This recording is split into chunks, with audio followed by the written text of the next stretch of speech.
रायरंगपुर में विशाल त्रिरंगा शोभा यात्रा सामिल हेले सांसद विधायक पौराध्यक्ष विभिन्नता मध्य एकतार वार्ता।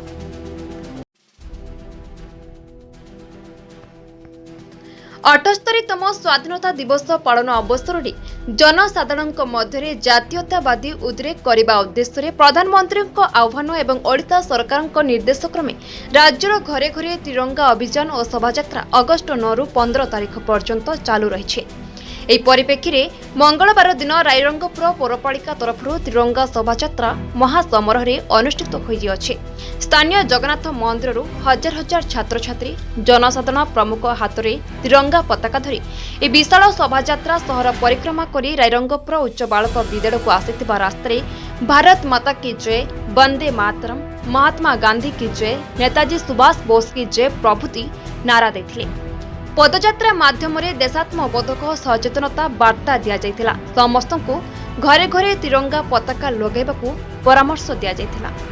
शेषरे विद्यालय परिसर में एक सभा आयोजित होइथिला। एथिरे मयूरभंज सांसद नवचरण माझी, रायरंगपुर विधायक जलेन नायक, रायरंगपुर पौराध्यक्ष अभिषेक पट्टनायक, पौर उपाध्यक्षा स्मिता चौधरी, रायरंगपुर पौर काउंसिलर वृंद, रायरंगपुर पौर अधिकारी पीतांबर नायक, रायरंगपुर बालक उच्च विद्यालय प्रधान शिक्षक विनय नायक, विशिष्ट सामाजिक कर्मी नवीन राम, मनोज दास, सूरत पट्टनायक, सोनाली महांती समेत बहु मान्यगण्य व्यक्ति, बुद्धिजीवी, गणमाध्यम प्रतिनिधि प्रमुख सामिल होइथिले।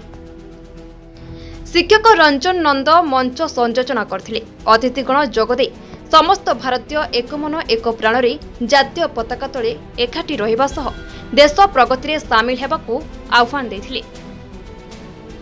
समस्त भारतीय जातीयता बाबद रे उद्बृत्त होई कार्य कले आमर अर्थनैतिक वृद्धि हेबा सह सारा विश्व रे एक समृद्ध और प्रगतिशील राष्ट्र रे परिणत करिबारे सहायक हेबा बोली कहिथिले।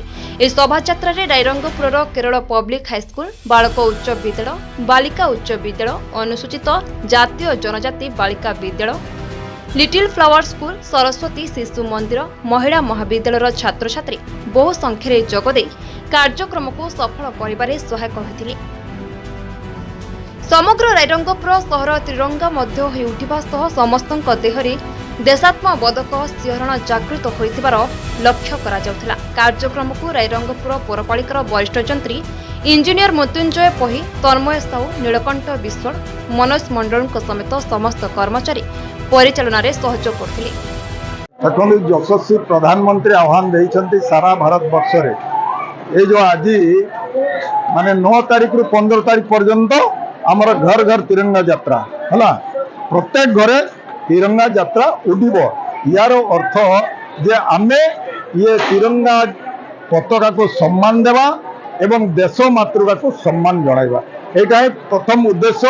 एवं आमे एई अवसर रे स्वाधीनता अवसर रे जो महामनीषी माने तांकर प्राण को देइछंती, आम पाई जीवन से माने देइछंती, देश पाई जीवन, समाज पाई, संस्कृति पाई, आमर अंचल पाई जो माने भी आमर त्याग करिछंती जीवन, सेमानंकु आजिकार दिन रे ए सम्मान देवा सहित जातीय पताका को तांकु मध्ये आमे श्रद्धांजलि ज्ञापन करूछु।